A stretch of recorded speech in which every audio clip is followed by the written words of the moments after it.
Hello and welcome back to yet another episode of Pooch's Yard Unleashed. Today we are talking about puppies. Love a puppy. We're not just going to sit here and talk about just puppies, but the introducing of a new puppy and whether it's the right thing to do into your households, especially when you have another dog. Yeah. Now, we know everything about getting puppies, don't we? Yeah. Rehomes, rescues, puppies. And we've bred puppies. And we've bred puppies. So yeah, we are relatively experienced. Ever. I'm sorry. Yes, breeding. So many people talk about breeding, and they talk about it as if like it's the best thing ever. And don't get me wrong, the actual giving birth part was lovely. Beautiful. But when the mums finish feeding and they're like, there's just shit everywhere because there's Etta's litter, 11 Doberman, 11 in her litter, all survived. Yep. Lovely. She's a absolutely phenomenal mum. Couldn't actually keep her away from him. But the shit. Everywhere. Oh my. It doesn't stop. Like, it just doesn't. Like you clean it up, you make it look spotless. We'd let the puppies kind of explore around the house, which means shit around the house.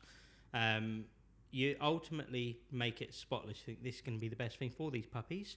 They're going to want to have a nice safe place to rest. Oh look, all cute. Oh, so cute. You put look at one puppy back in. You turn around, you pick up puppy number 2, and you're like, why is there 3 shits in there? There's only one of you. Literally, 100%. That is exactly what that is. And it's just constant poo-poo. Anyway. Constant poo-poo. When it comes to us getting puppies, we're probably both to blame.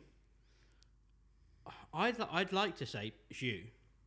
Yeah, no. But I think we are. It's 50-50. Yeah. You're worse with a rehome. Yeah. I'm worse with puppies. Yeah. And I'm sure I never have to worry with you that you're going to have an affair, right? I'm fairly confident I'll walk past you in the evenings. I'm like, I'm sure that was fucking Pets for Homes on that phone. I'm like, does she not know we've got fucking 12 dogs? I know. I don't know if it's... I tell myself, whilst I'm going back into the kitchen for snacks, but I tell myself, I'm like, nope, she's doing research. She's looking at breeds, trends. I don't know. That's what I tell myself. But let's be honest, you're probably just looking for puppies. Yeah. We got 12. Right. We used to have 13, so there's a missing spot in our little family home. I don't mean replacing Chan, because there is no replacing that girl. No, definitely not, no. But it does mean that we once had 13, so therefore I could get away with having another dog. We'll move on. So you were saying earlier you wanted an Irish Wolfhound. I do want an Irish Wolfhound. And I want a Russian Chihuahua. Black Terrier. They are literally the complete opposite ends of the spectrum. So are me and you.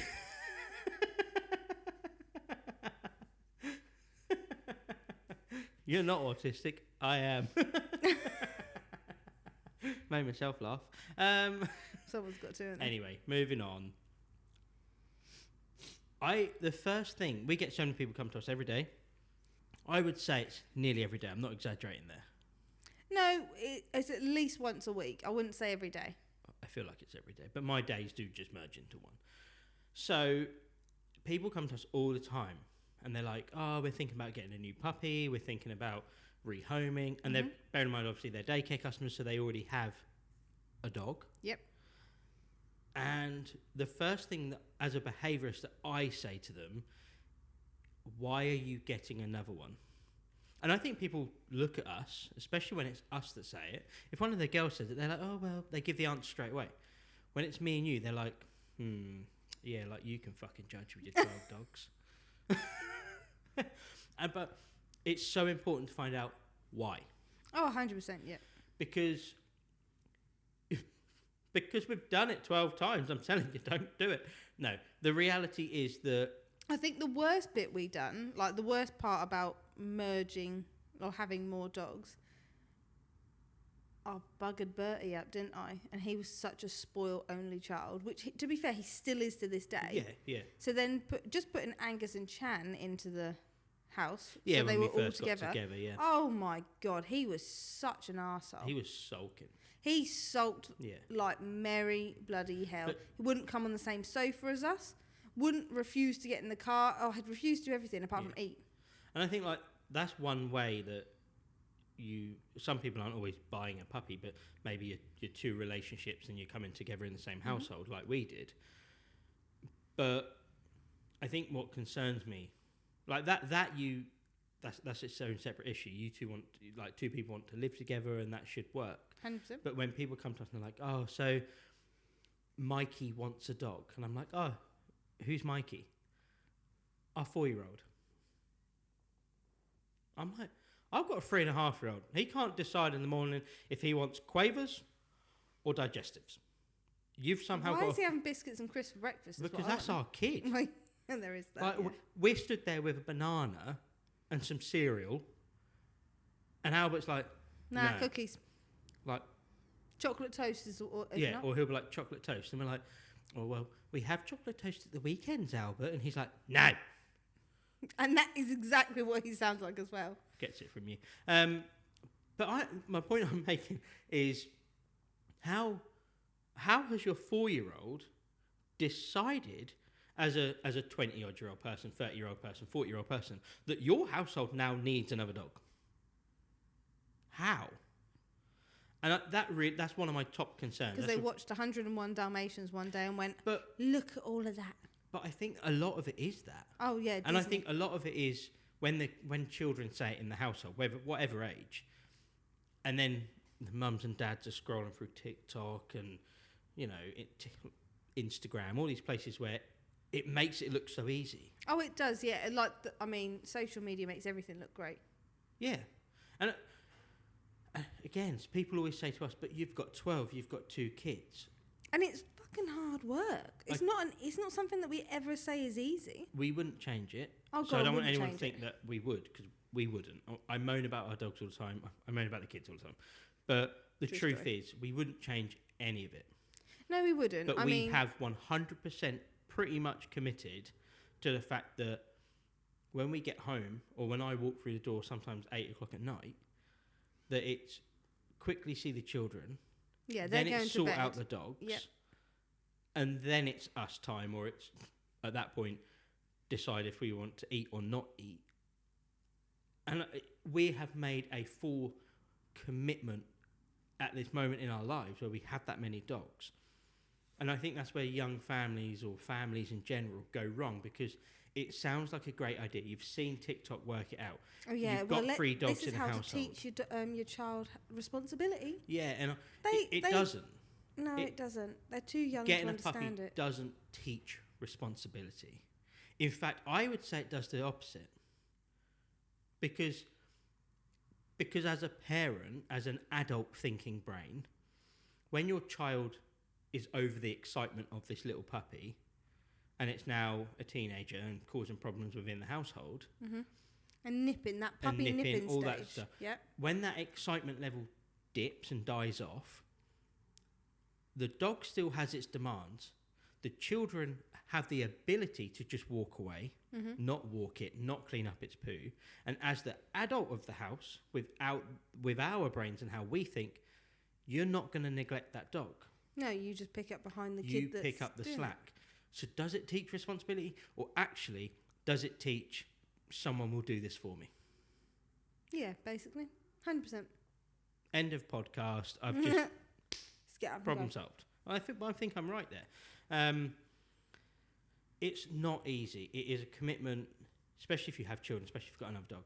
Bringing that together, adding that fuel to the fire, is a massive commitment. 100%. There are so many things to consider. Do you know another reason why most people want to get another dog? I've got to get the dog a dog. Get my dog a dog. And then you had to get that dog a dog, and that's just how it spirals on. I feel that's what we done. We didn't. No, but another one is my dog wants a friend. And they're saying that to us as daycare owners, and we're a bit like, your dog's got about 40. Yeah. But here's the important part. Your dog loves socialising in there. But they also like the calm down time when they come home. Yeah. And that is massive. Because then you're looking at an age gap thing. Because we often find in daycares that, like, they'll come in to socialise. Yep. But they're normally socialised. Mostly it's down to temperament and energy. But a lot of that is based on age as well. Like, a lot of the puppies... They all cling hoard together, don't together. they? I mean, when all the puppies are in together, like you've got both the Gusses, Yeah. Martha, Nash, Vinny in together. Oh my God, it's utter chaos. It's just chaos. But they gather together. If you've got, say, an 8-year-old Labrador at home, you're thinking about introducing now an 8-week-old Cocker Spaniel, you've really got to consider, even if that 8-year-old Labrador is friendly, is socialised, even if it attends daycare, does it really want an 8-week-old puppy jumping up at it, mouthing it, pulling at its ears? In my opinion... And if you've already got a breed, if you're going to at least get another dog, find a breed that's suitable for the dog you've already got. Oh, yeah. How important is that? Because so many people don't. I know. So, like, say you've got an 8-year-old Labrador. My God, I can't talk. No, I think the sun's come out today. I know, we've all been sweating. out there going, oh, lovely. Yeah. I think I could actually go to sleep right now. Like, I've been out in the sun, warm sunshine. I've come in here and going, it's a bit like cosy lighting. And now I'm like... Maybe we should do that. Both just have a little kit. What, tell the girls that? Just tell the girls, podcast didn't upload. Yeah. Oh, really struggled. Jesus. Anyway, got an 8-year-old Labrador. Say they even wanted to get another Labrador, but they've got a black lab at home. Yep. And then they go and get a fox red. Yes. Even the colour makes a massive difference. So much difference. I was talking to a girl I went to school with. They're thinking about getting a puppy for their... Well, not necessarily for their dog. But I was talking to her about it, and she was going through, goes, oh, what sort of like dog do you think I should get? And I was like... So they've got a black cockapoo. Yeah. And I said about maybe getting like a spaniel if you want a bit of a playful side. And they've been looking at an apricot Labradoodle. And I went, no, don't do that. Just no. Yeah, no. I don't think people realise the colour makes that much difference. Colour and breeds. There are just... Don't get me wrong. Again, Instagram, TikTok, people you know from the past. They might have a Rottweiler and they might have, I don't know, a German Shepherd together, and it might have been the best mix ever. But if you've already got one of those breeds and you're trying to introduce one or the other, it can go so wrong. Yeah. You're better off. And actually, especially if that, like, say you've got that Rottweiler and you want to introduce a German Shepherd, but that Rottweiler's like 6 years old, so it's old and it's getting tired and grumpy, and you're throwing a bouncy little fluff ball of Shepherd in there. Oh my God, what do you want it thing to die? Like, God, it's just not going to work well. And it's not fair on that dog either. You've really got to think about breeds. You've really got to think about coloration, temperament, age. And they're the basic minimum details you should consider before going and looking online. Yeah, because we've got 12 dogs. Obviously, we had Chan. She was 12. And then it goes down. So Bertie's going to be 7 this year. Yes. Bertie and Angus will be 7 this year. Dot was 6, and Etta was 6 in January. Finn's going to be 6 in April. So, like, it all goes... Actually, I think it's going to be 5. Sorry, Finn. Yeah, he's 5 or 6, yeah. Yeah. And, yeah, it just keeps going down. So we've, like, almost, like, every year got a new dog. So then you're introducing young ones in all the time. And our older ones are so accepting. Yeah, but because they're so used to it. I mean, so we bring a dog home, they're like, staying or short period, forever? Holiday, staying. Not sure. Needs a home. Yeah. Is this a rehome? Are we teaching it good manners, or is it just fucking off for a little while? Because we do it so often, our dogs are so used to it, and we've put a lot of time into them being accepting, not getting jealous, those sort of things. No, because we always wanted to use them for daycare introduction. Well, this is what I was just going to say, is that there is a reason we have 12 dogs. I was explaining this to Ellie the other day, actually, about how each one of our dogs plays an important role. Say we've got a dog and someone's rang up saying, oh, it's quite reactive, blah, blah, blah. One of our dogs is going to come in to meet that dog. Yeah. So if any dog's getting a hole in it that day, it's going to be one of ours. And it's normally 100%. Etta or Finn. Yep, and we have a big array of personalities within our dogs. Even like Martha and Nash, the difference. And okay, yeah, we didn't intend to get two. We ended up with two. Hence the reason why he's bad with the rehomes, I'm bad with the puppies. But actually, it's worked out really well because Martha's really good at bringing out the shy side. dogs, bringing them up to be playful, bringing out that personality. Whereas Nash, even though he's still really young, because he's got such a confidence, I think, and he probably gets it from me. He's with me 90% of the time. Confidence, Maya. I don't get me wrong, he's confident. He's confident enough to shout at me every Friday when you've left him at home with me because he's missing you. Fuck, that dog pissed me off every time. Anyway, that's my little Nash. I love you, Nash. Not that you can ever watch this, but... Oh my but God. he's actually... because he is because he is very confident and he wants to be around other dogs. If we get a younger dog come into the daycare for an introduction, but it's a little bit overconfident, Nash has such an ability to be able to start bringing that dog down a bit. Knock it down Without a being peg or two, aggressive, without doing being anything. over-dominant. He just has that ability. And that is how we train these dogs. Etta is phenomenal. We call her here the police dog. Because, Fun sponge. or like the referee or whatever, because if excitement is happening outside and we can hear it. Our ears are trained just as well as dogs. You hear different pitches, tones. You start hearing all these little things that are happening within that dog's grumble or play tone. And Etta will be out there. She'll do one normal She'll be kind asleep of like. and she'll run out. She'll to it, go, won't she? ooh. And the dogs that are about to go over the top of each other and possibly have a problem, instantly they calm down. Do you know what? I have to get a video of her doing it because it amazes me every time. She literally takes our jobs from us. We might as well just sit on the sofa and just do nothing all day and just let Etta run the place. Yeah, and the same like with Finn. Finn is our best dog. If you've got a reactive dog and you know they're going to potentially snap and kind of bite, and when you want to help that dog, Finn is the best because Finn's tolerance Oh God, yeah, that dog has is been so high. Yeah, especially with collies herding him. Yeah. Oh my God, the amount of collies that will spend all day herding him, and he'll just you'll see him sitting there going, "You're starting to piss me off now, mate." But it takes all day. All day. It's to So the point where it's just a case of we end up stepping in, don't we? We know when introducing a reactive dog, we're trying to help that dog. And this can be outside of the daycare because we do stuff outside of the daycare as well. But ultimately, we know if we put Finn into a room where he's likely to be snapped at, growled at, or possibly even attacked, we know that Finn is not going to react. Unless he really has to. But why is that so important? Because it can teach the attacking dog, the aggressive dog or the reactive dog, that just because I'm going at something, it's not running away.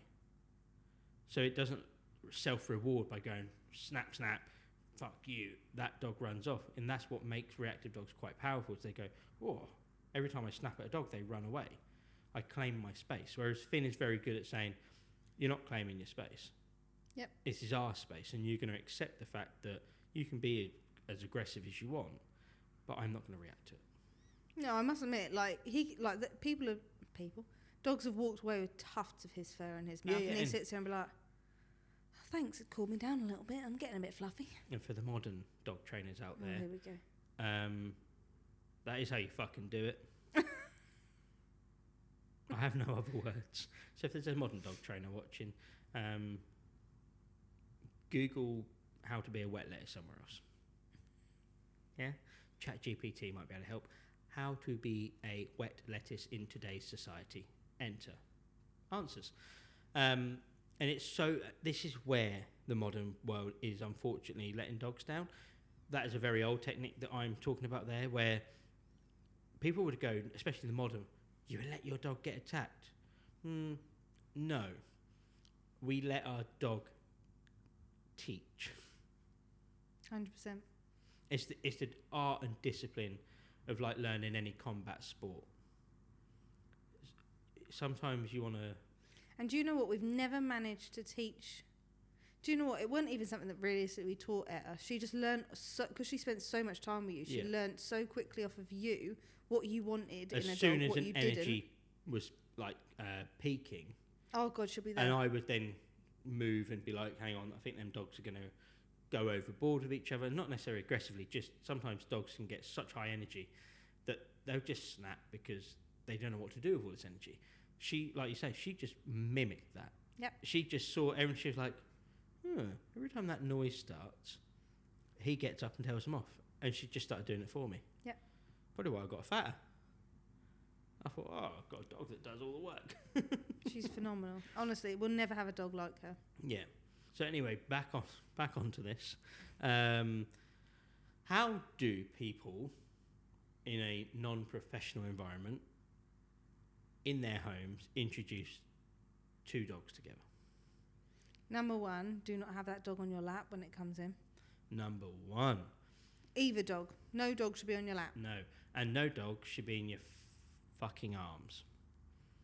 Oh. Sounds that come back. Bloody noise. It bugs my nipples.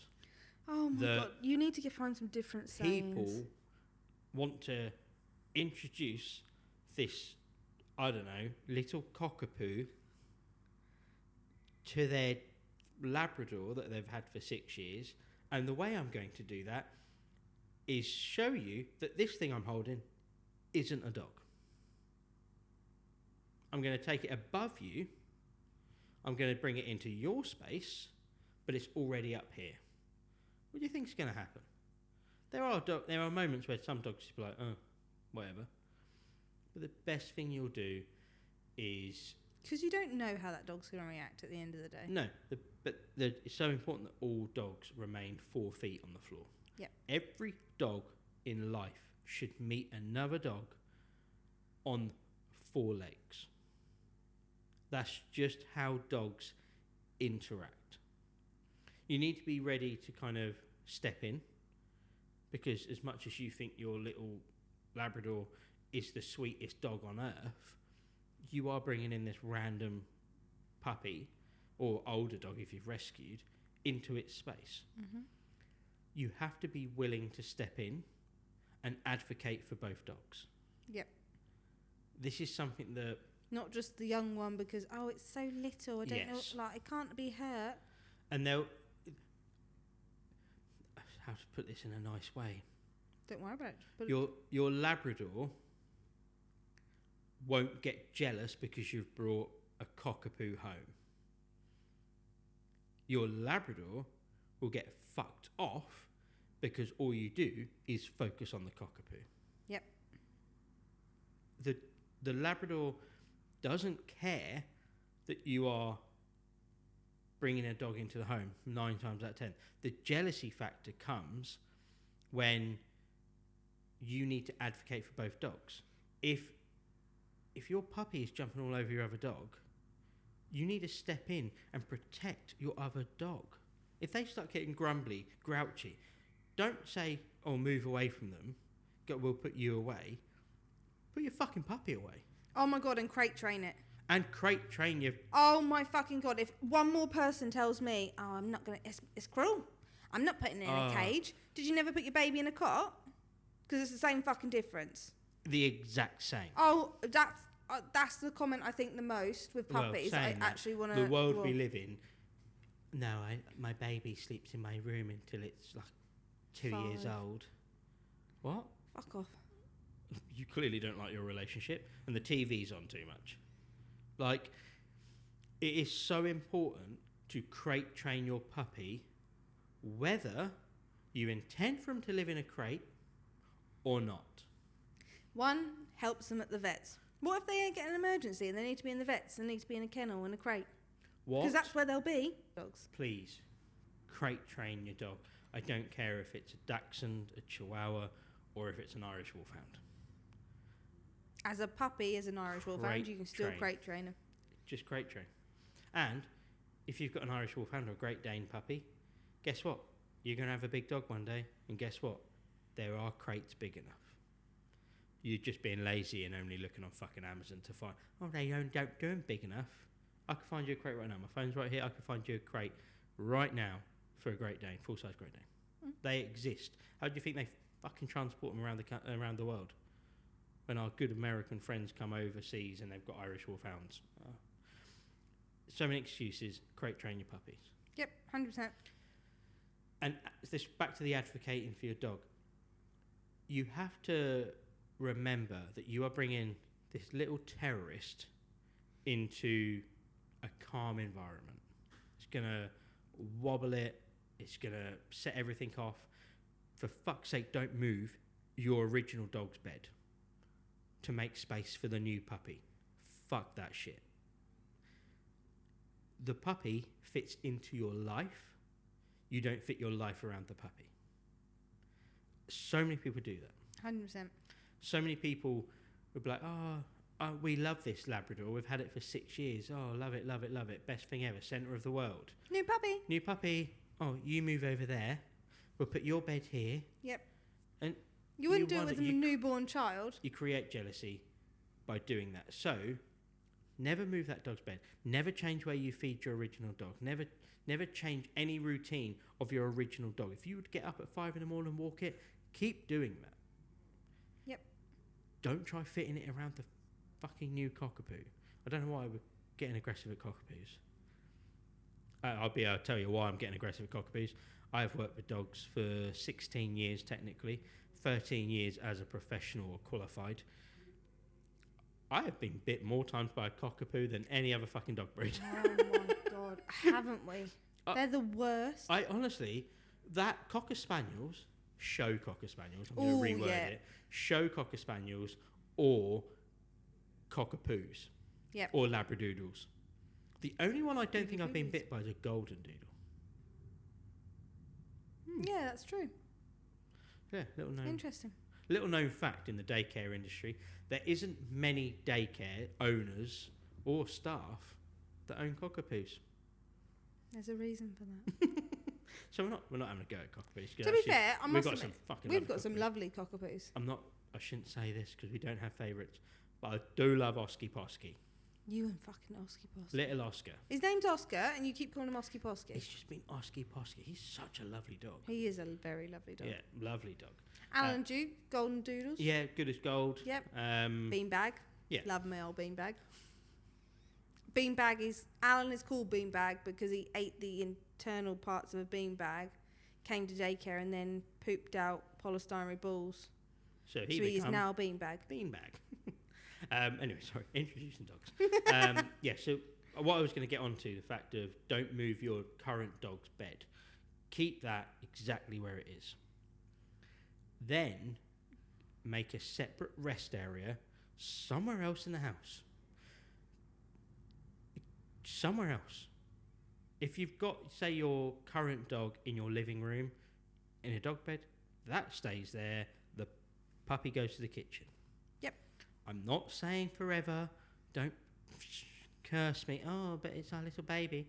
At some point, you can start moving the beds closer and closer and closer.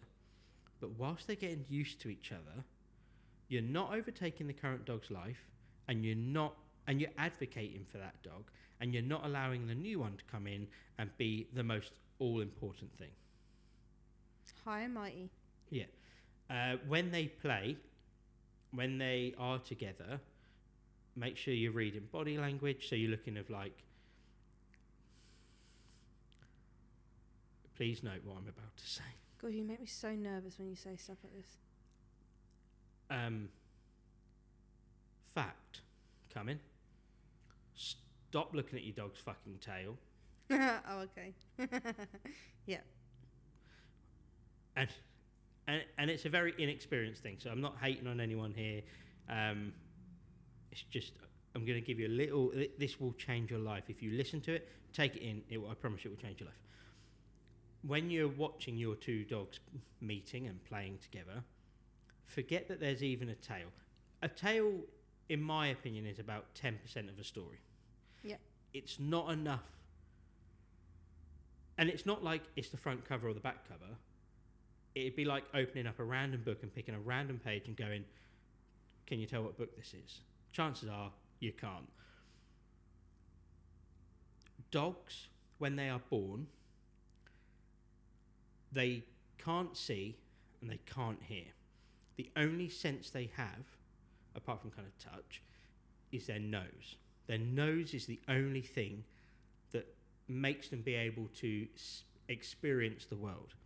The reason for that is when they're born, the mum would normally pop the sack, or if the sack already hasn't popped, they will smell the mother's milk, the teats, and they will literally, like little moles, wriggle all the way up to the teat, find a teat, latch on, and have their first feed. Mm-hmm. That's their nose. It's not until, I'm going to probably get the dates wrong here, but I think it's not until like day 7 to 10 where their eyes start to open. This is so important to understand. Their nose can smell the mother. The eyes start to open so they can start seeing their surroundings. It's then kind of day 12, I think, through to about 14, 16, that their ears start to open. And I must admit, that's such a weird thing to watch, their ears opening. It is. And their eyes. Because when they're born, you, like, especially if you're inexperienced, like, and you don't know these things, a lot of people would look at a puppy and go, oh, it's blind. Its eyes aren't open. And I do know people have tried to force the dog's eyes open. Oh, no. Don't ever do that. Same with their ears. Their ears are almost like, you know, like cauliflower ears, if you're like rugby players, cage fighters, them sort of things. Their ears swell up, and it's kind of like that, isn't it? Mm-hmm. So, nose, eyes, ears. That is how every dog in the canine world learns. As a behaviourist and as a trainer, this is something that you don't hear in videos that often, and trainers don't openly give this information, because if they did and everyone knew about it, although a lot of people do know about it, if everyone really focused on it, you probably wouldn't have a problem with your dog. A lot of people don't know what that means, though, do they? They don't know what they're looking out for when it comes to the ears and the eyes and the nose. So when two dogs meet each other, when two dogs are playing with each other, if they're in a daycare environment, at home, whatever, they first off will smell the environment. Nose. They will smell, ooh, there's a change. Something smells different. There's another dog. Bear in mind, they can smell another dog half a mile off. Yep. So that's half the time when dogs know that their owners are here at daycare, because they can smell them. Yeah. And that's incredible. Yeah, considering how smelly it is out there sometimes. Yeah. And they're normally in cars, but they can learn the smell of your car. Oh, it's incredible. But anyway, the nose, they smell the environment. There's a change. Eyes. A dog, after smelling, which should always be its first thing, if you hide something and your dog looks for it before sniffing it, you will have behavioural problems. You need your dog to put nose to floor first. Then if the nose starts finding a scent, the eyes engage. The eyes will be looking then at that point. My nose and my eyes are working together to find that treat. They shouldn't try looking. Gun dogs will look where it's fallen, but then they'll go nose down. So when the dogs meet each other, they smell the environment. They can see there's another dog. And their ears are where we come in as humans. Yep. The positioning of them tells everything. The positioning of an ear is the most important thing. And I've proven this to staff in the past. And they're like, what do you mean? Every dog holds its ears ever so slightly different, and there are reasons why certain dogs get barked at more, and loads of different things that come off of this, and maybe we'll do a podcast on that one day. That'd be a good one. We'll just talk about nose, eyes, ears and how important it is. But every dog has their natural position of ear.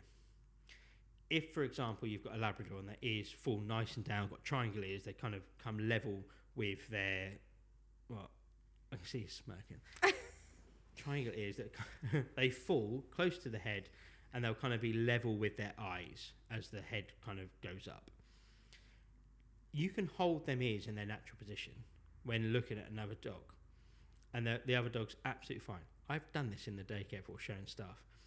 if you lift the ears up slightly and move them forward, so you go from this to this, you watch the other dog in front of you. They'll be like, do you want to fight? That quick. Ear movements, ear flicking, how they hold them, if one's up, if both are up, if they're forward. All these things are what you're looking for. If the ears go forward, problem. There's a problem about to come. If the ears are as close to their relaxed, natural position, that's a good interaction. If the ears pin back, your dog's shitting itself.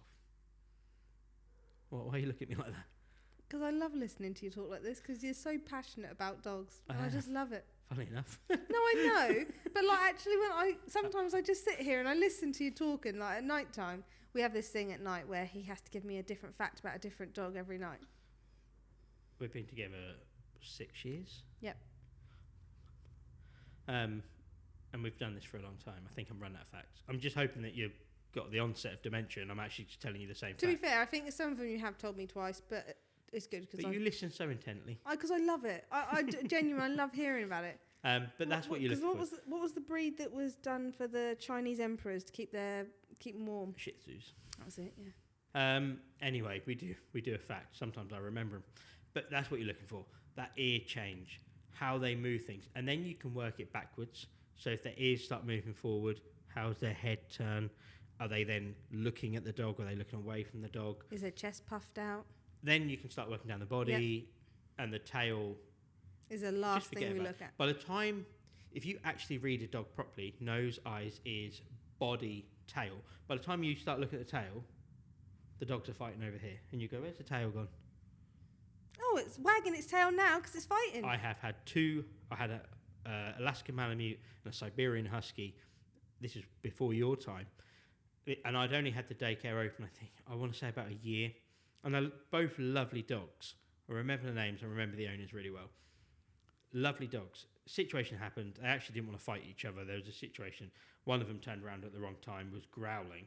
And the other one was like, "You're growling at me?" And I was like, "It's not growling at you, mate. It's not growling at you." And then the other one was like, "No, I wasn't. Oh, fucking am now." And anyway, they had a fight. As I was trying to, bear in mind, I'm at least 6 foot. Jesus minus Christ. A bit. They were up here, and I'm kind of like, ooh, and I'm waiting for the right moment. I'm not, again, something else we can talk about, but I'm not just trying to pull them apart straight away because they are trying to take chunks out of each other's necks, and necks are quite a vital part of your body. Is it? Yeah, it holds a lot of structure. Jesus Christ. So I'm letting them kind of mouth each other. They're not doing serious damage, and I'm waiting for the right moment to throw one off. Anyway, I throw one off, and I remember distinctly, I got that one, I actually got the Alaskan Malamute back to the floor, and I remember looking up at the Siberian Husky coming right back at me. Well, not at me, at the dog. And his tail was doing this, and I was like, the person that taught me dog language knows fucking everything. And you have to react.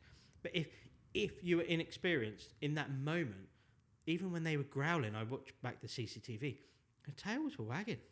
The whole kerfuffle was happy I always find it dogs. really cute that when they have a nervous wag. Yeah. Because it goes really stiff and then like... Yeah. And there are... Or between the legs and it wiggles between their little... The on their tail belly. can tell a huge part of dogs' body language, but it has to go with other factors.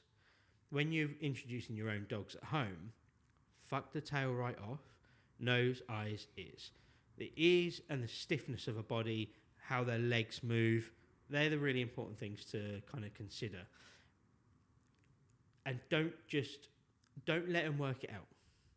If you think that something's going to happen or you're not happy with it, you want to separate them, advocate for your dog.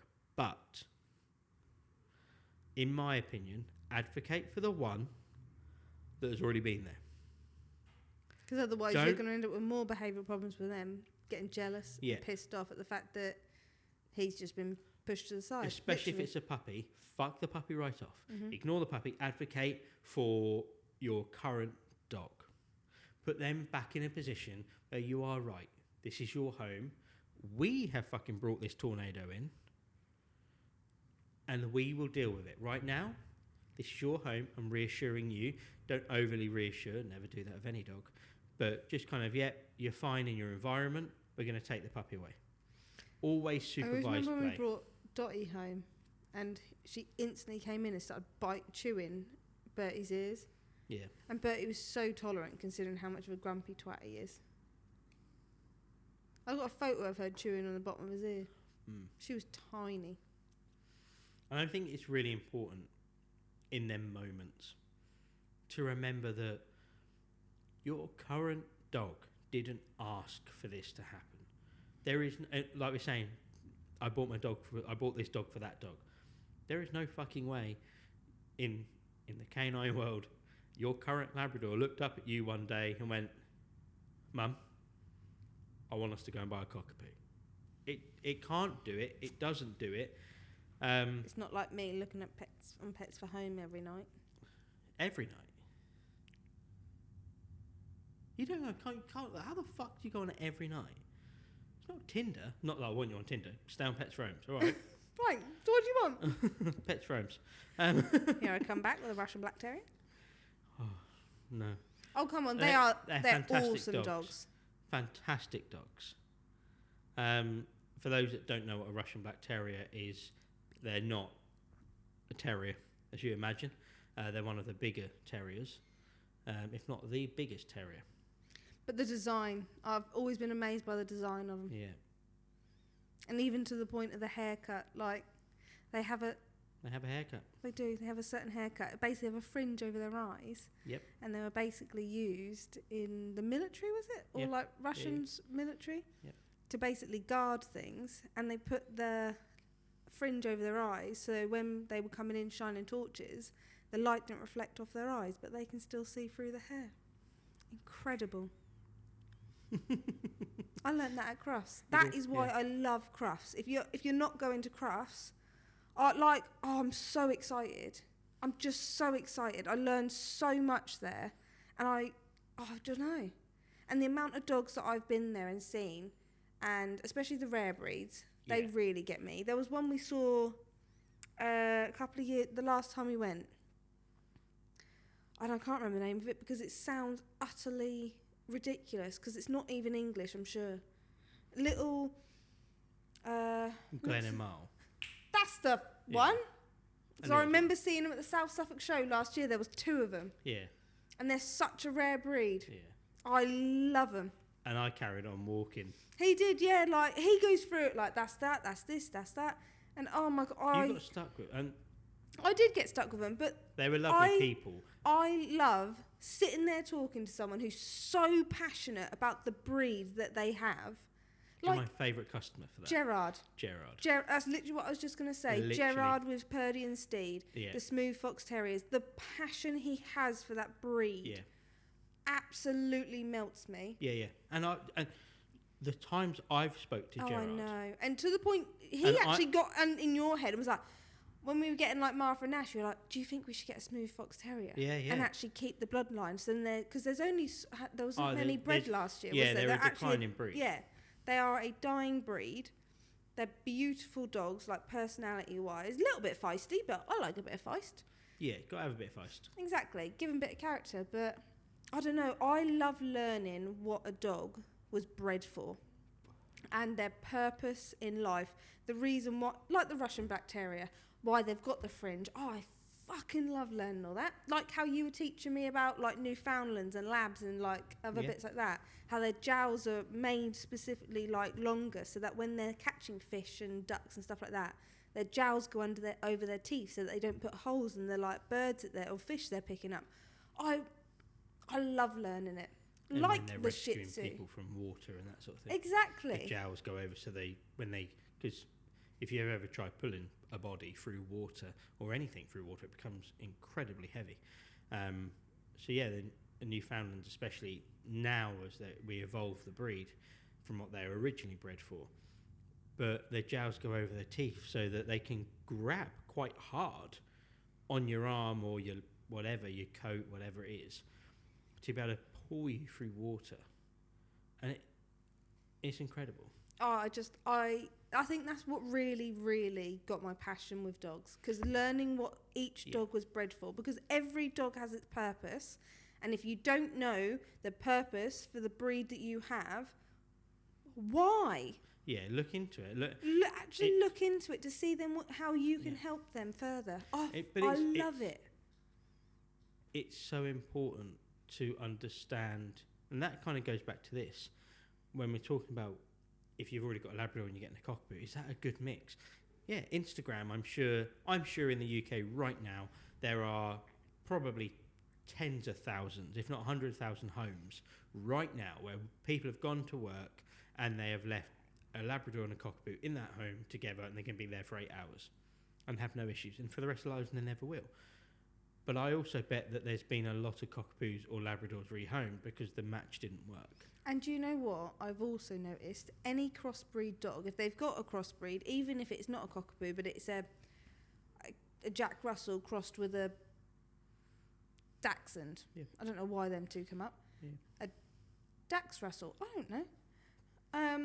But yeah, and they went and got the exact same crossbreed from somewhere else. Because of the fact you're crossing them, you don't know what part of that breed you're getting. So actually, what? I just know what you're going to say. Yeah, so you could sit there and go, we'll just get one of the exact same. Like, if you have got a cockapoo and then you go and get another cockapoo, they're going to be completely fluffing different. My sister's got a cockador. My mum went and got a cockador. If you could put two dogs at opposite ends of a spectrum, you've got them right there. Because you don't know what they're getting. You don't know what side of that crossbreed you're getting. Nope. But my Dobies, you best bet they've all got the same characteristics. They have their own personalities. Lakota's from a different bloodline though. Yeah. Same characteristics because they're the same breed. Yeah. Sorry. And not that I'm getting passionate. Well, I think we spoke about this in another podcast where we said about do a DNA test. Oh, yeah. Because I'd done one on Chan when she was with us many years ago. I'd done one on her, and I didn't do it because I was looking for a designer breed or anything like that. It was so I could tune in to her to work out how I can help develop her and train her. And it is so many people, like you say, get a cockador. Oh, wow, the cockador works for our family. It's a lovely dog. It's got a gentle nature, blah, blah, blah. We'll go get another cockador. And do you know, I think my mum's done that, bless her. She went and got one thinking, it's going to be like Brody. Yeah, because Brody... calm and, placid dog, realistically. Brody, your sister's dog, is a generically kind of good dog. Yeah, he's just placid and he has his fun moments, but he suits Rachel and Thomas's life. Yeah, and he's got no major behavioural issues. He's got no major... Nope. Hopefully health issues. He's just a generically good dog. Yeah, it's just Brody. He's there and he comes along for the ride. Aussie, same breeders, by the way. Cockador, same breeder. Completely different dogs. Aussie is mad 90% of the time. He does have his calm moments. I'll never take that away from him. And I love Aussie because he's a funny little dog. He's got, in my opinion, not to offend, but he's got such a better personality than what I think Brody has. Brody suits Rachel's life, and he is getting older. Yeah, he is getting older. But Aussie is a lot more of a upbeat, wow, go dog. How he's just happy at life. To be fair, both of them love water. Both of them love balls. Aussie's ball obsessed. Brody wants the balls away. You've got two gun dogs smashed into one. Of course they're going to like water. Of course they're going to like balls. Of course they're going to like all these things. But the reality is that, like you say, they are so far away from each other on the spectrum. Yeah. And we sit all the time here. No two cockapoo that we get here is the same. No. Every single one of them are different. Again, we've got quite a few families actually that have two from the same litter or two from the same breeder. And completely different. It is amazing, actually. And I'm not against crossbreeds at all. I just like to know what I've got. And I like to know what part of that I've got. Say I got a cockapoo, I really recently want to know, is it more poodle? Or is it more cocker? What 100%. Part of the dog am I working more? Yeah. And unfortunately, you don't know that until you've got them and you're actually working with them. Yeah, which makes... this kind of flows into a bit I was going to talk about, where it's the expectation of what you're doing Mm-hmm. and the reality of what happens. The expectation, say let's obviously your sisters and mum's dog are in different households, but let's say they aren't, and your mum owns both. For it just needs a conversation. Your mum owns Brody. They go get Aussie, same breeder. They're expecting. Yeah, and I think, their but I dogs think are gonna- Mum was still expecting because to obviously some degree, yeah. they go caravanning a lot, Yeah. and Brody used to go caravanning with them, and Good as gold. Good as gold, absolutely loved it. And Yeah. not saying that Aussie isn't, but he is just a bit more. Okay, well I've come back and I still want to cuddle. I'm in your face like this, whereas he Brody would wants settle. more. Yeah, But the expectation is that they'll play nicely together. They'll bond really well. You expect they'll be similar. So how we raised Brody, for example, we'll raise Aussie the same. it just doesn't work. It just doesn't work. The reality is that there's going to be accidents. Mm-hmm.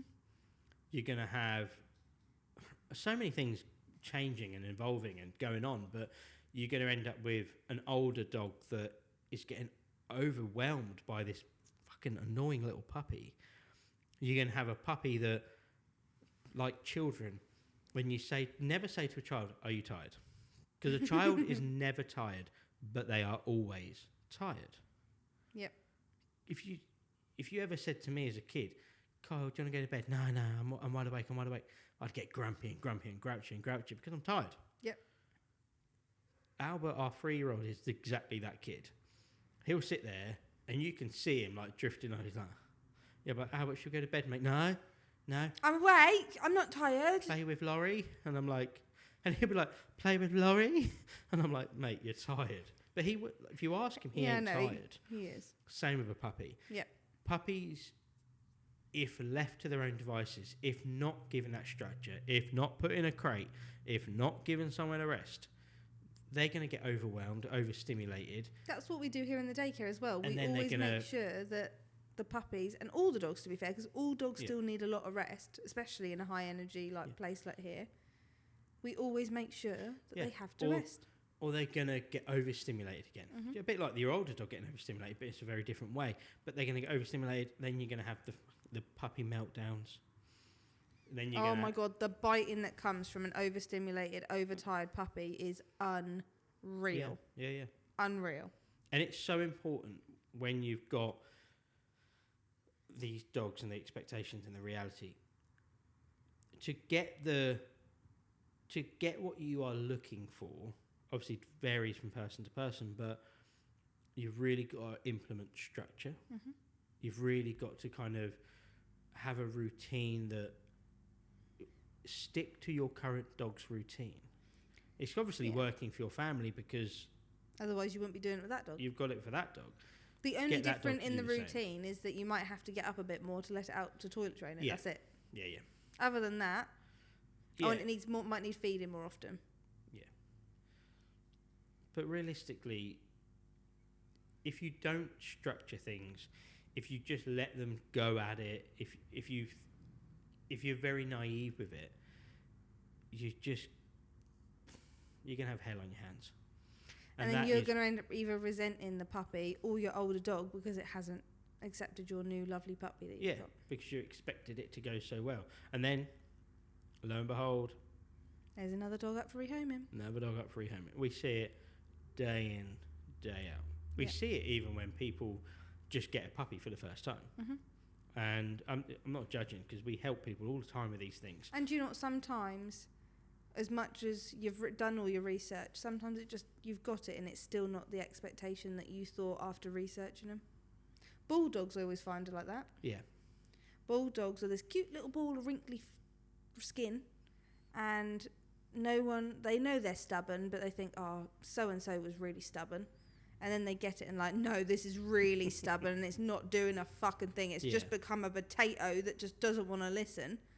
Bulldogs, I tell you. They're the funniest little buggers you'll ever meet. Yeah. And once you get past that stage, they lovely. Be such lovely dogs. But my God, they are little fuckers. Yeah. One of my biggest tips for if you've got 2 dogs, spend one-on-one time with both. Yes. What you see often is, because the reality, in my opinion, unless you are a bit like us and it's full committal, the reality is, by getting another dog, you don't gain another hour that evening. Yeah, like it's Your not like them two are hour- playing and then you can be like, oh, they're entertaining themselves. I'm going to go sit back That's on where the table. problems happen, Mhm. because you're not watching these things. You're letting it happen. One's getting fucked off. One's getting tired, and then it might not happen for 6 months, and all of a sudden, my favourite one, when people say to me, out of nowhere, Kyle, they've just started fighting. And I'm like, so what's your routine every night? Well, they used to just play every night. No structure, no routine, no discipline. Yep. Just whatever. But what I'm saying is, like, you don't gain an extra hour because you've got another dog. Your hour gets divided by 2 dogs. So realistically, you've got half hour out now for each dog. But your older dog's going to expect the hour, and your puppy's going to have a high demand. Yep. But you need to spend one-on-one time with each. Do you know what? Sometimes get home, let your puppy out for a toilet, do a little bit of quick training with it, shove it back in its crate, give it something to enrich it for a little while. Feed them their tea in a lick mat or a snuffle mat or something like that. Yeah. Give one of them their tea, and spend time with the other. The current dog, well, you won't have an hour at this point, you might have 45 minutes left of your time, but spend that 45 minutes how you would have normally spent it with your current dog. Yep. So then your current dog is literally sat there going, hang on a minute, It's I not all quite that like bad. this guy. Yeah. Because it's new dogs come in and I still get my food, I Yeah. still get my love, I still get my walks. But actually, that's when you'll benefit from the whole point of, well, actually, every now and then if I want to, I've got a little buddy to play with. Yeah. Because if you don't implement these things 6 months, a year down the line. Do you know what, weirdly, we learned it between Albert and Wilfred. Wilfred is a little shit and likes to steal Albert's toys. Whatever he's playing with, he'll just take. Yeah, he does. Yeah. And Albert got to a point where he gets so frustrated, he ends up biting his tongue and either pushing him or he just is normally the face he pulls. Yeah. And he just gets frustrated. And the problem is that I realised that we were telling him off for the reacting, but we were never telling Wilfred off for the fact that he was being a wind-up little git to his brother. So now that we're sort of times flipped and we've been telling Wilfred off, Albert's got better. Wilfred's now started having more paddies, but that's just another thing. But like, it is the same sort of thing. That's a bump in the road that he will get over. Oh, but no, actually, I think everything you just said there is a complete fucking lie, because dogs and children are not comparable. I'll have you know that. Do you know how many times I've been told that by so many people? I know, and honestly, I could kick the... No, calm down. I'm okay. And I get it. You're an adult. I get it. And the reason I get it is because I don't live my life up my arsehole. And ultimately, the reason I get it is because one's children, one's dogs. One's really hard to raise and teach and do all these things, and one's dogs. One's really, you have to develop them really well, and one's, you get to stroke them on the head all day. You naive fuckwits. It's not that at all. And the amount of times I've stood there with people who are in nursery care, teachers, that sort of thing, and I'm like, they're children and dogs, apart from probably a few factors, 90% of it, transferable I literally used to work information. in a nursery. Yeah. It 100% is. And I've said it to people for years. And how many we times have don't- you heard me to a customer and they're like, they're being so soft with their dog. I'm like, right, stop. Your dog's biting you, it's nicking shit, it's Tell me, pissing on your floor. If And Albert was and doing that's what I that and say. biting me, I'd be biting the cunt back. And I'm like, okay, it's really, I know, I understand, it's really difficult, isn't it? And right, okay, so how are we going to address this? And that's how I'll take the piss out of them for a little bit, not in horrible. They'll know that I'm being relatively sarcastic, leading to this next point, where I'll be like, okay, so, and they normally got a kid with them, which is really handy for me. They'll have like a 5-year-old, a 6-year-old, 7-year-old with them, and I'll be like, okay, stop the story, tell me the story again, but use your child's name. And I don't even know the child's name at this point. They're just a 5-6-year-old in the reception. I'm like, tell me the same story, but using your child's name. And they're like, oh, well, for Rosie, for reasons of conversation, They'll be like, oh, so Rosie bit me the other day, and then Rosie didn't want to go out for a toilet, so we stood out there for ages waiting for Rosie to go to the toilet and didn't go. Then we come in the house and Rosie immediately weed in the house. When I tried to tell Rosie off, Rosie then picked up my crock, loose, sore subject still, anyway, picked up my crock and ran around the house, barking at me, wouldn't give it back, hid under the sofa, and then, or under the table, and then Rosie started trying to bite me when I'd taken it, and I'm like, you wouldn't fucking let it. They don't normally get even in that far into this conversation. They'll just go, well, Rosie bit me the other day, and then they'll go, oh, I see what you're saying. I'm like, exactly. But I don't understand the difference between why people can't tell their dogs off, but they can tell their kids off. I think because...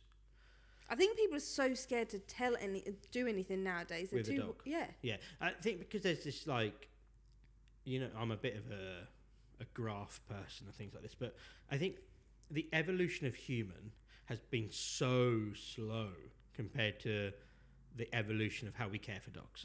Yeah. Like, for hundreds and however long we've been here, for all them years, we've kind of disciplined our children, put them to work, make them do this, heavy hand. And it's been like that was only, I say only, but it's a long time, but like realistically, the time frame of how we're now getting softer with our children, which is clearly a fucking problem, by the way. Look at your little bratty fucking kids. But it's been such a long process. Our mindset is still a bit of, I know we can discipline our child. We should be raising our child to be a hard worker and all these things.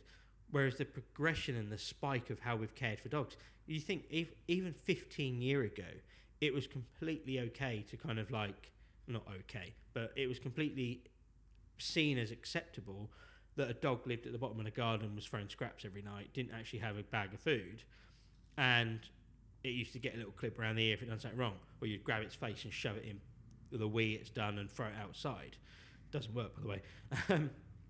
But like that wasn't that long ago. No, it wasn't. So that spike happened so quick. And now that we're kind of in that spike, people are like, oh, yeah, no, we should be really soft with dogs.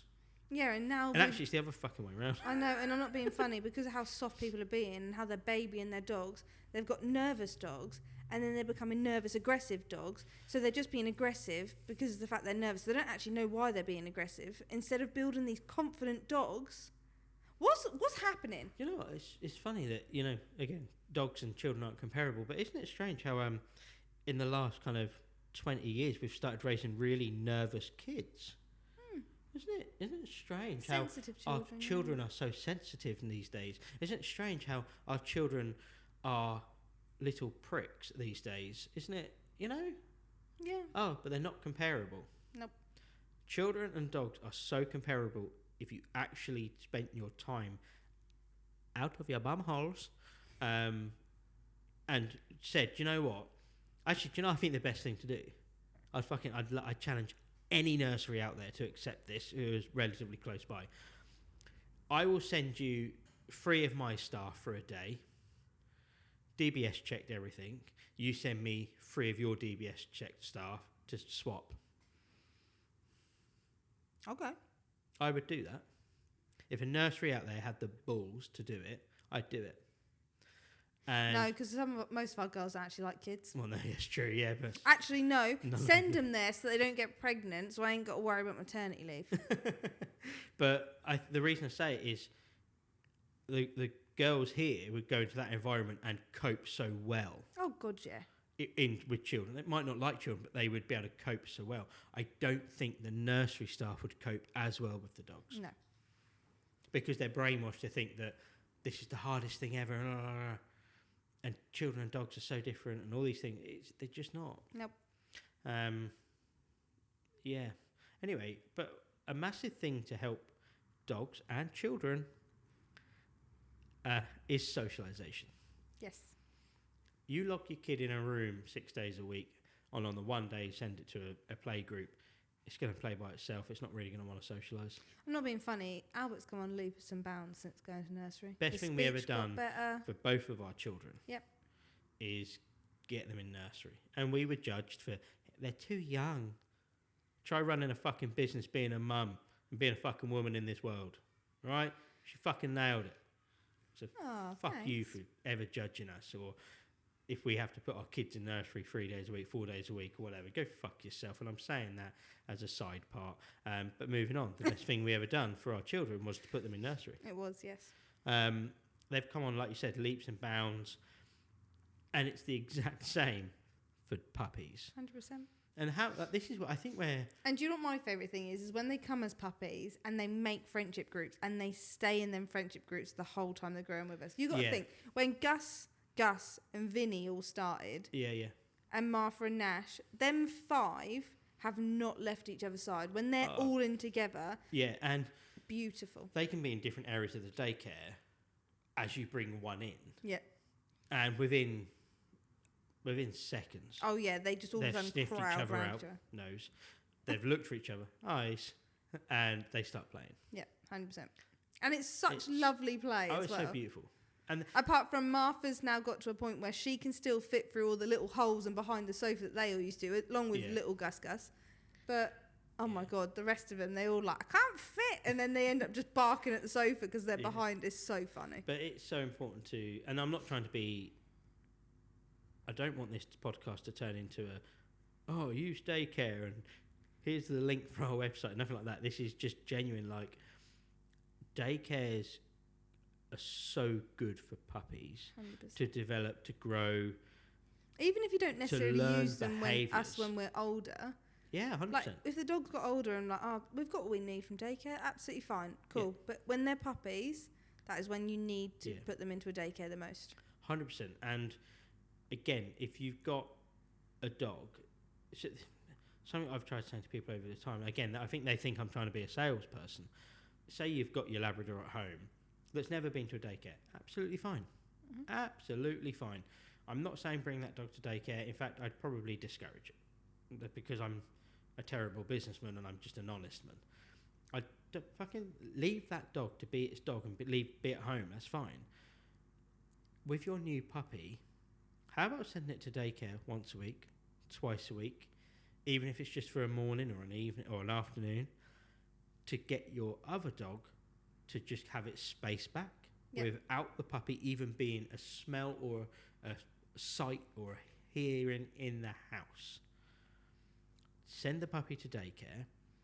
It will also teach the puppy to socialise, to learn the boundaries, because they learn so much from their mum and other litter mates before they get sold, but the continuing development of them being in a daycare, rough playing with a friend, nipping them too hard, then the other one kind of goes, no, fuck you, and nips back. When I say nip, 9 times out of 10, nothing comes of it. They're just learning, they're teaching each other.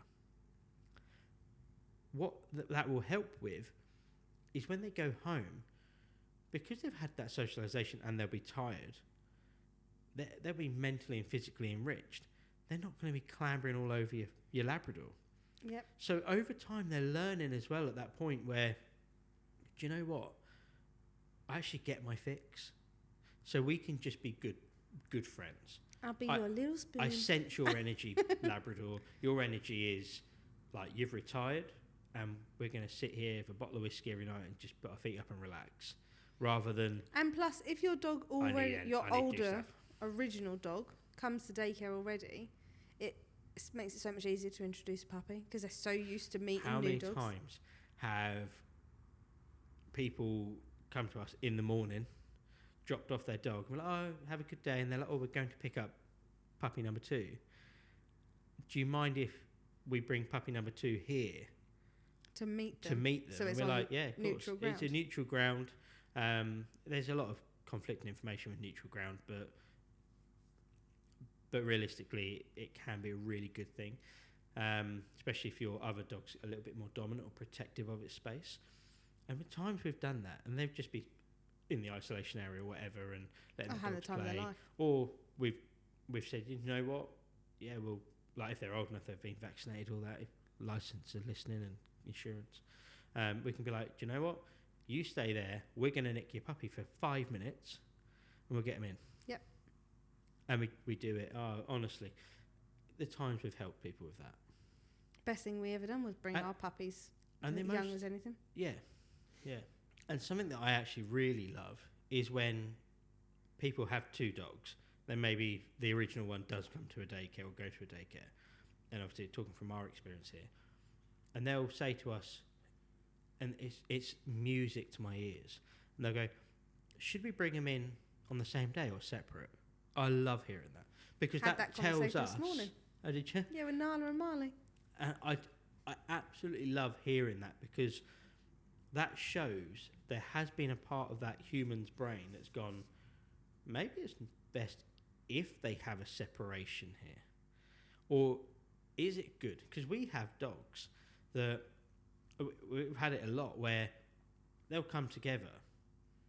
Maybe they've booked together for the first time, and we'll get to know the dog, get to know the owners, get to know their lifestyles, and we'll be like, just an observation, and from our perspective, trying to help your dogs, can you bring them on separate days?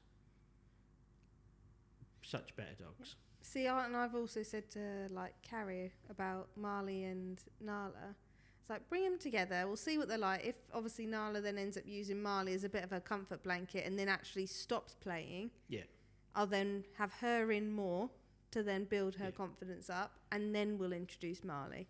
But how Nala was playing today, I think, to be fair, Marley's going to, once she gets here, she can be like, where's the treats? Where's the other beagles? Because they're going to find me the treats.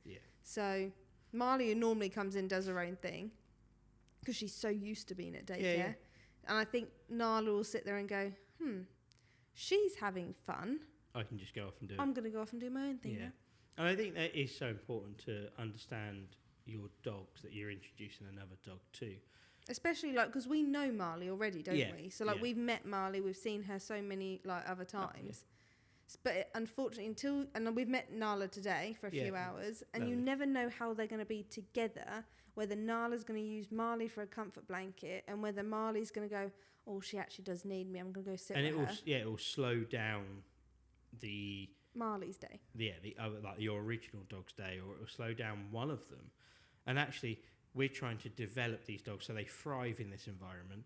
And actually what you've now got is a dog that used to thrive, now really being held back, and a puppy that we could really make enjoy this experience, feeling that you can't. And the best thing to do, it's just music to my ears when they're like, together, not together. Because they've actually thought about it, haven't they? Yeah. So socialisation is a massive part. Whether your original dog already goes to daycare, whether they don't, that sort of thing. But it can really help develop the bond that they have together in their own home. Now, there are some certain things to never do when you're looking at getting another puppy. Dun, dun, dun. Or things that you should... like common mistakes, things that you should just maybe consider. The first one I'm going to cover, and probably the most common in my opinion, is when people have a male dog and they automatically say, we'll get another male dog. Or they've got a female dog and they'll say, oh, I like female dogs, we'll get another female dog. When it's female, there is just as much hormone as male. And it all depends on whether they've been neutered as well. Yeah, neutering, or there's so many factors, but my opinion, don't automatically get the same breed, don't automatically get the same gender. Actually, again, you have to know your dog. But most of the time, if you're only going to have 2 dogs, not 12, you're better off having 2 opposite sexes. Yes, it just becomes an issue if one, like you've got a female not neutered, then you bring a male in. Yeah. And the seasonal time. Yeah, so you have to be careful of those things. But, I mean, to be honest, if you're not going to breed or show your dogs, and you already have a male or female at home, and you know at some point you're going to introduce a puppy, the first investment into this puppy is neutering this fucker. Mistakes happen. Yes, mistakes happen. We know that firsthand these days. I'm sorry. I forgot. Yes. Okay. To cut a long story short, my lovely little perfect border terrier. He ain't lovely and perfect anymore, is he? Got his leg over. On the We were in a that night was just a bit of a hell-raising night. Yeah. It was just going wrong everywhere. I just literally walked in the house. You were sort of getting the kids I said, out the I'll car. do the kids. I'll go get the dogs. You sort out I the literally dogs. ran through the house, let them outside for a wee, let the puppies out for a wee. Josie, our spaniel, was in season. And I went up to the shed, and one of our dogs had been quite poorly because, once again, she's eating blankets, so I don't feel sorry for her. So she had the shits, and I had to clean all that out. Yeah, you were cleaning that up, got distracted. And then I came back. I was running the kids, so I think I'd put Albert to bed. Yeah. Because they fell asleep in the car. So I carried Albert up to bed, got him changed, put him down. I then made him milk. Because I kind of that happened quite quick. I made him milk, went upstairs, fed Wilfred his milk, put him down. And I was like, I looked out the landing window and I was like, oh, gosh, she's still in the doghouse. Like, and knowing our dogs, I kind of safely assumed that most likely one of them's done something that she's now resolving, whether that's it's been sick or it's whatever.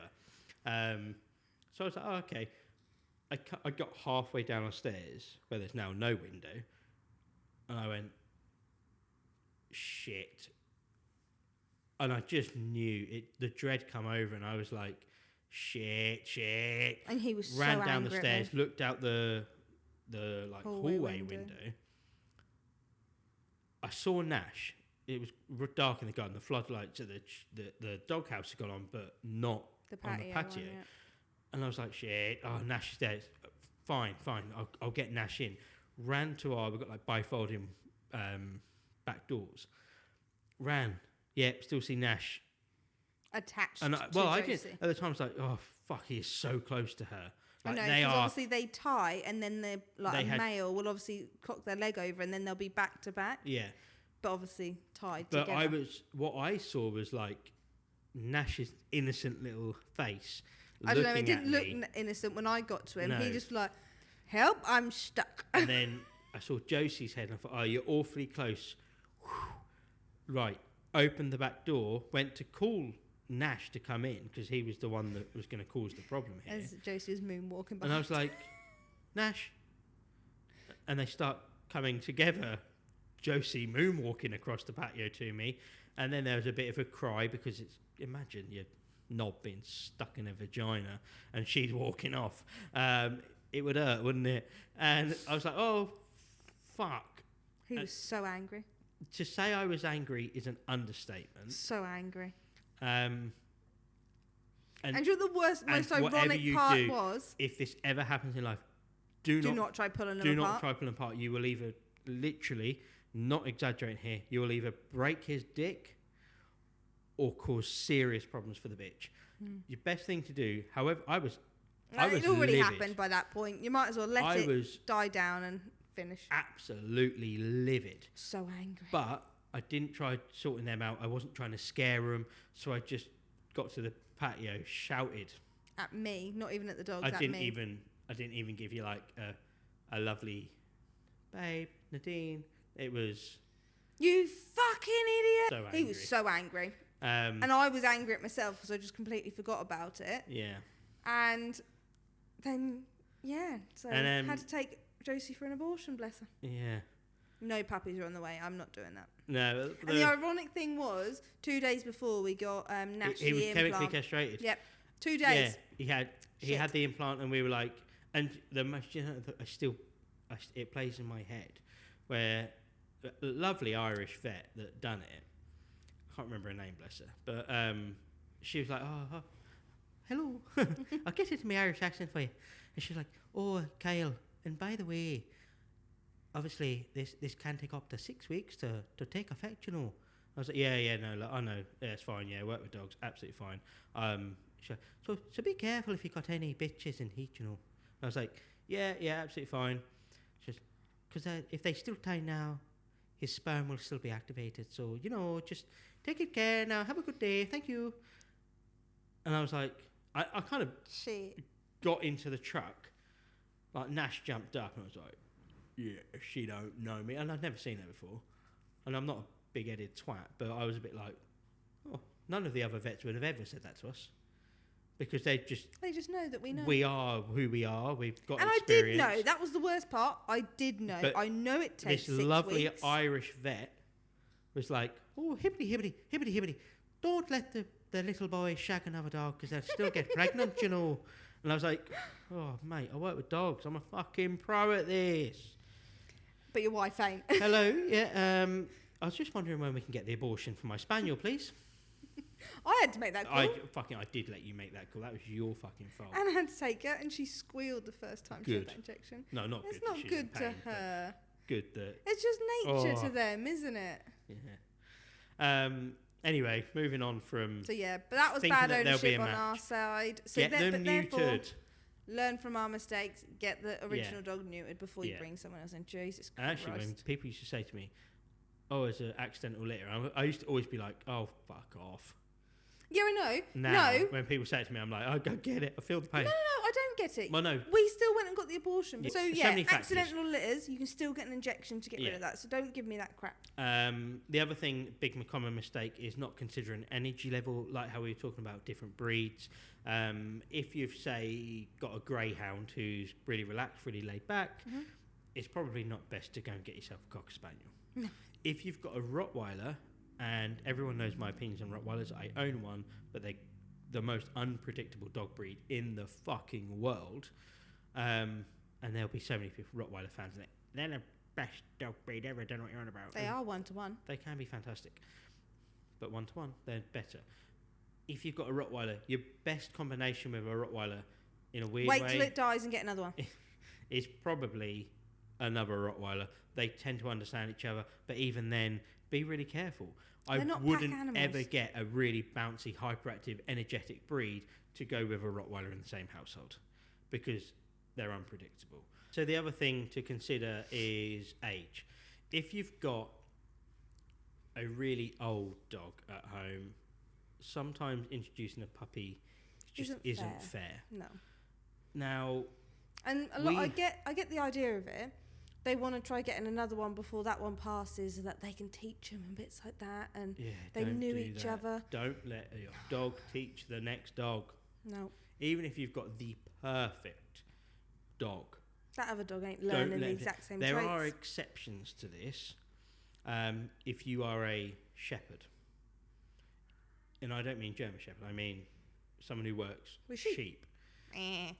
In which case... In which case, it's very commonly known that if you have a sheepdog, i.e. a collie, and you go get 6 other collies, they will help teach each other. With your command work, they'll teach each other basically how to do their fucking job. So unless you are a shepherd, which you're probably not watching this podcast, don't rely on your dog to teach another dog. Fact.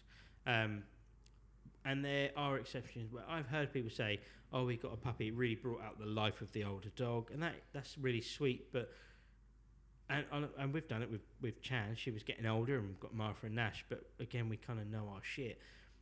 Sometimes it's just best. It sounds awful. Are you really in a rush for another dog? Probably not. Are you really in a rush to piss off your old dog that actually you could reduce its lifespan because it's just living a stressed life? Probably fucking not. People don't think like that, though, do they? So that's what I'm saying. So just really consider it. If you've got a dog that, depending on the breed, but if you've got a dog that's kind of in its breed age range that is towards the end of its life, expectancy, then I would probably say just leave it. Wait that year out, couple of year out, 3 year out, and don't get me wrong, the loss is a fucking killer. It's devastating. We've gone through it recently, as you will probably know, but you are honestly, as a professional in this situation, you would be so much better off losing your dog, taking that time to grieve and accept that loss, than getting a puppy and introducing a puppy. Because just think, if you're grieving for that old dog, but you've got this puppy bouncing around you when you're trying to grieve,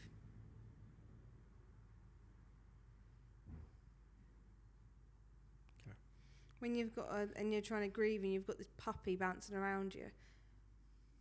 How annoying is that? You can't grieve and actually you just end up telling that dog off for being happy. The way I think I can make this relatable as quickly as possible, say you've got a 90-year-old great nan sitting in a care home right now, and you've got a ADHD 5-year-old in the family. What's the chances you're just going to let little Jimmy with his ADHD run into the nursing home, jump all over your nan, smother her in love, which is what it would be, but ultimately fucking annoying? Would you let him do it? Would you let her go through that? Probably not. You'd probably wait to go see your nan in a nursing home when little Jimmy's fucked off to school. Yeah. So just really consider it. Look at it as if it was yourself. If I'm an old man, like I don't want to wish it away. I can't wait to be a granddad. Like, especially like your dad. I could tear up because I don't have the biggest of families, but your mum and dad are the most incredible grandparents. Yeah. And we are so fortunate to have them. And I am getting emotional about it because it just means so much. And I can't wait to be a granddad. I want to, if I can be as good a granddad as your dad is. Wow. My dad loves them boys. Yeah, I can't wait for that opportunity to be a granddad and hopefully spoil my grandchildren and feed them with sweets, fuck them off back home. Not that our boys' grandparents do that at all. They don't. They spoil them. They spoil them, but anyway, what I'm getting at is I can't wait to be an old man and I can't wait to have grandchildren. But the truth is, it's nice that the grandchildren will come over for an hour and I maybe don't see him again for a week. And that's not harsh. That's not like, oh, you should always... No, I've done my bit. I've raised my children. Your older dog has lived its life. It's now in retirement. Mm-hmm. So really consider the age thing. I want people to really think about that. We see it probably more often than we like to hear. So yeah, just consider it. And when it comes down to like training a new puppy, like we just said, don't rely on your older dog to train your puppy. Use that as a one-on-one time with that puppy to go and do some training. One, tires the puppy out, so then you can go home to your original dog and love it. And two, it builds that bond with your puppy as well. And you're actually then you're training it how you want it to be. Yeah, 100%. And don't ever skip the training, because a lot of people, when you've got another dog in the house, you very quickly forget all the shit you went through with that dog as a puppy. We hear it all the time. People say, oh, I don't remember this dog being like that. Mm-hmm. The chances are it probably was. Yep. The chances are it probably fucked fucking furniture up. It probably yipped all night. It probably pissed on your floor and all these things that a puppy does. It's only because you've now been out of that stage for 7 years or whatever it is, even if it's 4 years, you're like, oh, wow, this dog's absolutely perfect. And I'm sure it is. But you have to put the same level of training in. And whether that's you've got 2 dogs already and you're looking for a third, or you've got 5 dogs, you're looking for a 6th, you still have to put the training in. Mm-hmm. Just because you think, oh, we didn't go through that with this one, you probably did. You probably put the training in to get that perfect dog now that suits your family and your lifestyle. You still need to do the same with that one. 100%. We see it often where people have 3 dogs or 2 dogs. The first one, perfect. Really lovely dog. And literally... behaviour just gets worse as you go down the dogs. Yeah. Because, like we're saying, you have an hour in the evening after sorting life out. You have an hour left. You used to have an hour just for your older dog. Well, now you've got an hour for your older dog and the new dog and possibly even another dog. Yep. So it's hard. I think one of the big common things I covered earlier, feeding and bedding situation. Yes, you want your dogs to be close. Don't rush it. With the beds, leave your current dog's bed in the same place. The other dog gets shoved out somewhere else, whether it's a hallway, whether it's a living room if the other dog's in a living room, or a kitchen. Separate over time, and when I say time, course of 6 months to a year, Move the bed slowly closer together. Don't just go, oh, it's been a month, bang. It won't work. At some point it will go wrong. Same with feeding. We are very fortunate. We can feed all of our dogs pretty much in one room. Apart from the odd beagle. The two and beagles Martha, are a who pain used in the to, ass. she doesn't really do it anymore, No. would maybe try running off to another dog's bowl and eating it. But just while you're introducing these dogs, feed them in separate areas. Yep. Even if you have to, obviously the puppy will feed more anyway, but even if you have to feed at separate times, just separate their fucking feeding. Stop buying these fucking high-rise feeders where there's 2 bowls next to each other. Oh, look, Instagram post, look at our dogs eating together. I tell you what your dogs are doing, silently. They're going, why the fuck are we suddenly equal? I've been here 6 fucking years and I get to eat my food here. You've been here 2 fucking minutes and you get to eat your food here? I don't fucking think so. So, separate feeding areas, separate bedding areas, and over And time... don't overthink it as well. I think people move it overthink together. a lot. Yeah, I The totally dogs agree. do adapt really well, I think, but you've just got to do it right. yeah, and don't overly stress. Things happen, things go wrong. They're dogs. They're dogs. That's what happens. If they start arguing, look back over the few of the things we've just said. There's probably a reason these things are happening. Don't immediately think, I've got to rehome one. Which is, we see it all the time.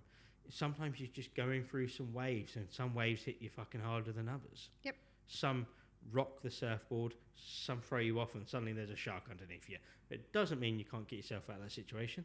And don't overcomplicate it. You'll do fine. You'll do absolutely fine. Don't overthink it. You will do well.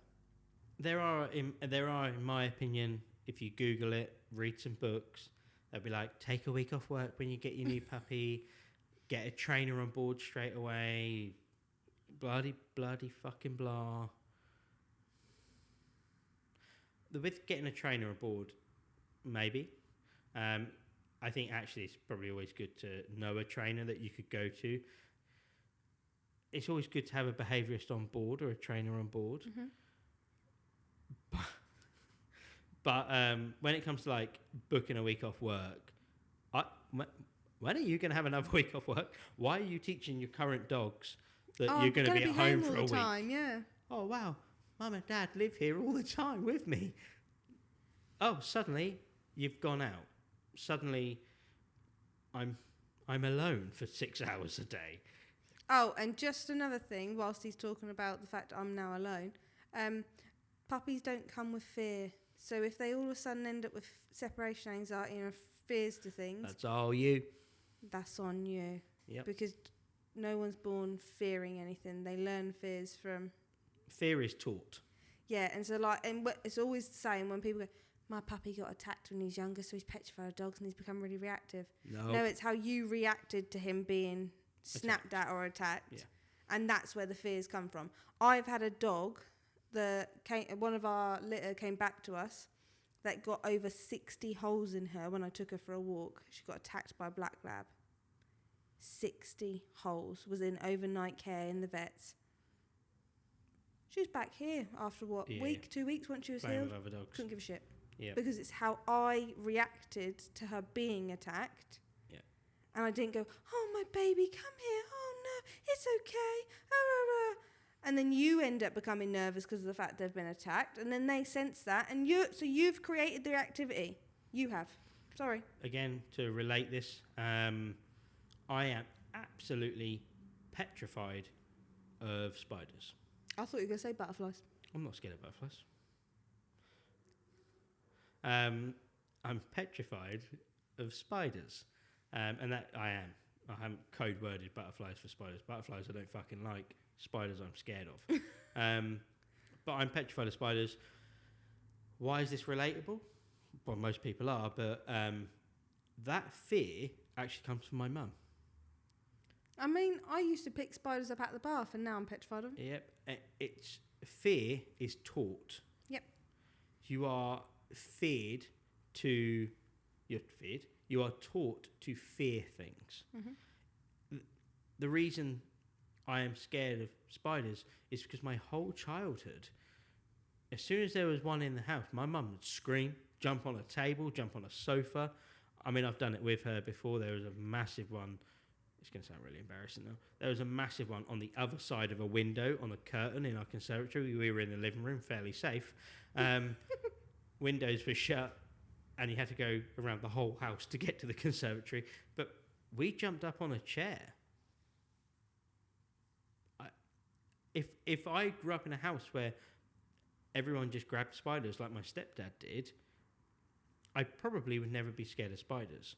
So it is completely taught. All these things you will teach your dog if you don't implement the right things. Yes. So yeah, prepare things gradually for your dog. Don't hell for leather and learn everything in one go. It's a slow process. It's a slow burn. Mm-hmm. And you got this. It's okay. Ultimately, one of my big sayings, I always say these things.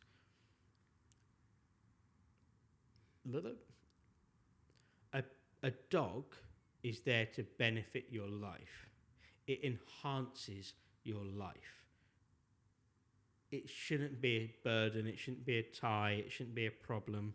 They are there to enhance our lives, not overwhelm your life. Yeah.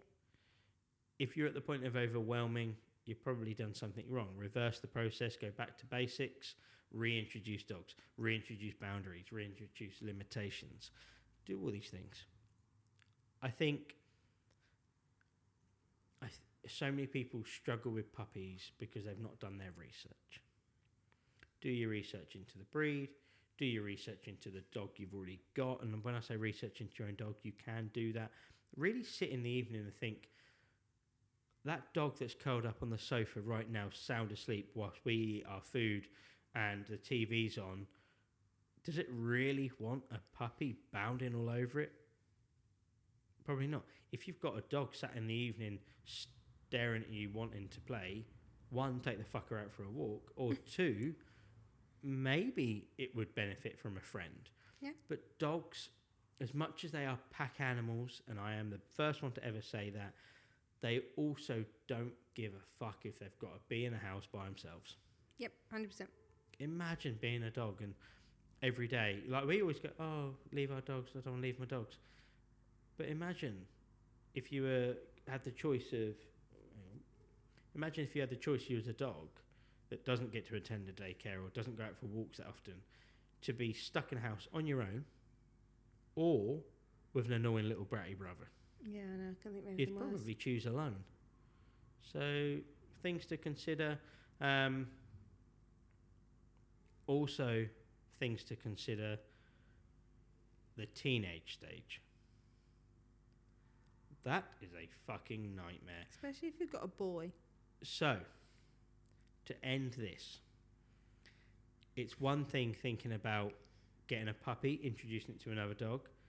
There's a whole different kettle of fish when that fucker turns into a little velociraptor. Yeah, I must admit. And it's a teenager. We're getting a lot of teenage boys here at the minute, Yeah. and it's fucking hell on earth, isn't it? It is hell on earth. So, yeah, really good things to consider. Adding a puppy to your home, to an existing dog, to an existing family, can be the best thing you will ever do. But take a few notes from this podcast. Don't be so hard on yourself. Don't be so hard on your current dog, and really kind of consider what you want. Many people buy the dog that they want, not the dog that they need. But at the same time, don't get a dog that breed that you don't want just because of the fact, well, that breed does suit our lives, because you just end up resenting it anyway. Yeah, so. and don't get a dog breed because matey boy down the road was selling them. Yeah, cheap. Again, that's something we hear All the so time. often. And we're like, oh, what made you get a Jackapoo? And they'll go, oh, because my cousin's neighbour was selling them. Right. And 9 times out of 10, we'll walk back in that daycare and we'll be like, oh, so we'll go in and be like, this is Dave, he's a Jackapoo. And the team would go, oh, isn't he cute? Isn't he cute? He probably is really cute. and Dave's probably going to be rehomed in 6 months' time, looking this shiny and new, because they didn't fucking want a jackapoo, and they don't even know what a fucking jackapoo is. No. They've come in and actually called it something different. I corrected them to a jackapoo. So, yeah, this is Dave the jackapoo. Let's do a newbie post and its last day photo straight away. Oh, for fuck's sake. Consider it. And honestly, a bit like you've just said, actually, and Crufts is only next week. Can't wait. Actually, I would tell everyone to go to Crufts. So I should get some commission here. But if you are considering getting a border terrier, Best breed. go to somewhere like Crufts and talk to border terrier owners. Yeah, and the breeders of them, and what to look out for with breeders, what to look out for with their health conditions. Like, what health testing should you be looking for? Yeah. What should you be looking for? Because, I mean, when we went and saw Dottie, the first thing you did was pulling her jowls up to see what her jawline was like, to see where her sitting her ears forward, to see where it is. Because obviously, that's what I was smiling at earlier. He knows where all the ears should sit and what shape each of the ears should be, where it should fall to, and all of this. So, literally, my God, you might as well go there with a tape measure. Like, even their skulls, you sit there and you put your hand over it to see where the skull ends and the shape and where the split is in the skull and certain dog breeds. And you love it, don't you? Yeah, and I think it's vitally important for anyone.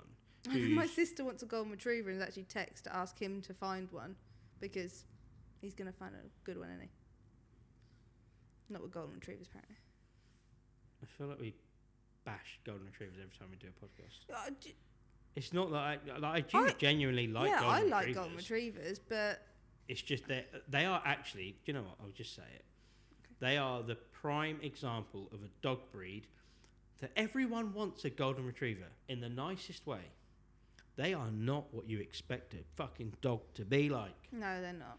They're not being bred how I remember them when I was a kid either. No, and they're just not what they used to be. Mm-hmm. And they're not what the picture is painted as. You look at the fucking Mona Lisa and then suddenly, actually it's the fucking screaming one. Like, there's two really famous paintings, by the way. Like, realistically, they're just not always what you think. Golden retrievers on a textbook, and if I go and get one of the fucking books that we've got laying around here about dog breeds, if I go and Google golden retriever, it's going to be like, they're the best dog breed ever. Oh yeah! If they're the best dog breed ever, I would say go and spend 10 hours sitting in a busy town and count how many walk past you. That is very true. I'm going to say, if you went to Bury St Edmunds, which is down the road, lovely town, if you went there and you spent 10 hours sitting in the centre of Bury St Edmunds, and I think you'd see. I reckon you'd see 1 an hour. If that. Whereas if you look at Labradors, you'll see... I see hundreds of 2, 3, 4 an hour. If you look at even Dachshunds... They've become really popular. Really popular breed, and actually a really lovely breed. You'll see probably 3 or 4 an hour. Spaniels, you'll probably see 10 an hour. Think about it. If golden retrievers were the breed that everyone sees as a perfect dog, don't you think daycare owners would have one? Don't you think that vets would have them? Anyway, it was lovely seeing you all again. We have waffled, we have talked, we have covered many topics. If you've made it this far. If you've made it this far, we really appreciate you. So, ultimately, thank you for listening to our waffle. This was a It's more your waffle. I have just been sitting here listening to you, to be fair, because once you get on a roll, you just go for it. Oh, and just to put the sore subject back in there, I found his other croc. It was on top of the shed roof. Motherfucker. She was laughing in absolute hysterics at the top of the stairs whilst brushing her teeth. I was choking on toothpaste. Nadine does a thing. You know, like 99.9% of the general public who have toothbrushes tend to stay above the sink. Nadine wanders around the whole house. It's like she starts brushing teeth and thinks, I wonder how many rooms I can visit before I need to gargle and spit.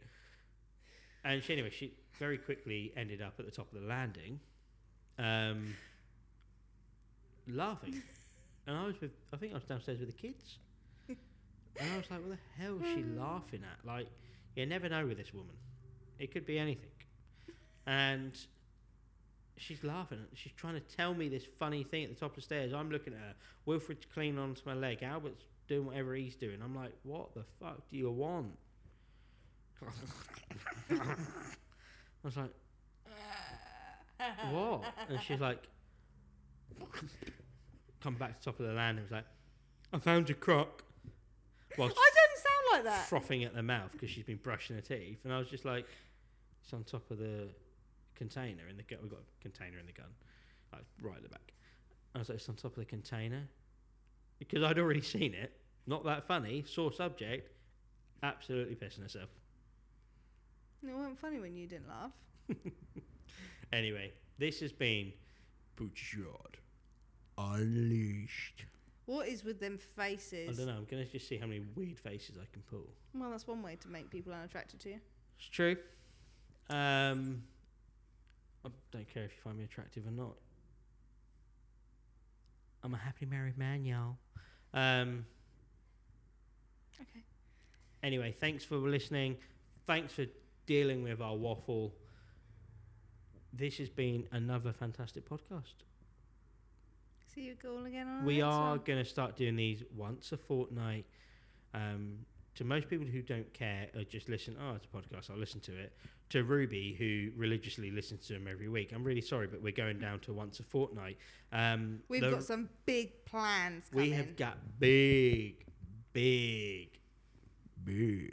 plans coming up. Very big plans that we are very excited to share with you when we can. Yep. And don't come into the daycare asking questions Because we won't tell you. No, we're not ruining this. We've got some so exciting stuff coming in for Pooch's Yard. Yep.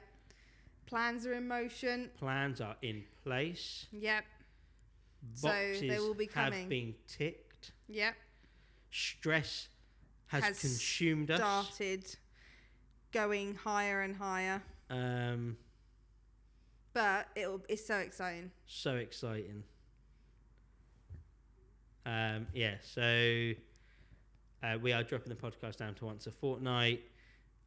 As things progress with this top secret, we will slowly reveal things. We may or may not. Like Cluedo. Like, just keep putting. I was going to say, we may or may not have already dropped a clue or a hint. Oh. Who knows? Maybe I have to watch the whole knows? podcast again to find out.